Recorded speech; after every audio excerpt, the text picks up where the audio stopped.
মুসল্লিরা গেটে এসে আমাদেরকে ধাক্কা দিয়ে বললো যে আপনাদের এখানে গুলি করছে।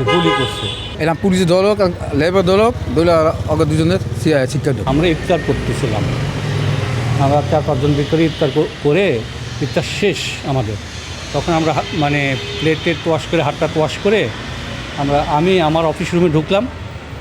এরপরে আমাদের আর বাকি লোকজন, একজন টেবিল মুছতেছিল আর একজন তাও বেসিনের প্লেট ধুচ্ছিল।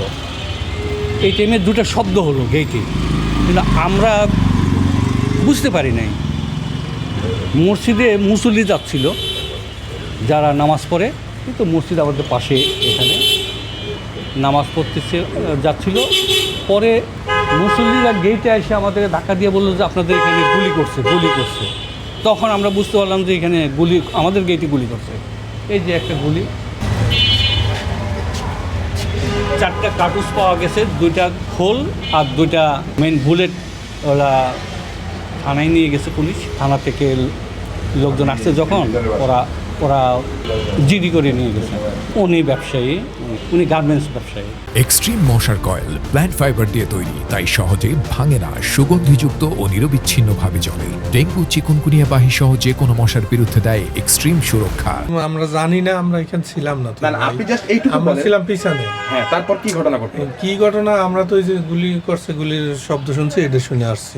আমরা ইফতারি করে হাতটা ধুতে গেছি, হাত মুখ ধুতে গেছি আর কি। ঈদের আগে এই ধরনের একটা সন্ত্রাসী হামলা এখানে হয়েছে। এই ঘটনায় যদি আমাদের কোনো নিরাপত্তা কর্মী অথবা এই বাসার কেউ গুলিবিদ্ধ হতো, তাদের পরিবারের একটা সমস্যা হতো, আমাদের মালিক এখানে থাকে, তাদেরও যদি কোনো একটা সমস্যা হতো। ঈদের আগে এটা তো কোনো মানুষেরই কাম্য না। আর আমাদের স্যারের বাসায় এই ধরনের ঘটনাটা ঘটেছে। ইতিপূর্বে আমরা এই ধরনের ঘটনা কোনোদিন শুনি নাই। আর আমাদের স্যারের বাসায় এই ধরনের একটা হামলা, এটা তো আমরা এর তীব্র নিন্দা জানাচ্ছি।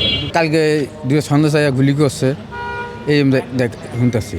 আমি যে গাড়ি সেটাই না, আমি 11 সেক্টর এখন হলে এটা সত্যি করছে, হতাহত সত্যি করছে না, তাজা নিকে করছে। এটির জন্য উঠতে পারে না, এটা করা ঠিক না। এটা পুরা করছে, পুরা খারাপ।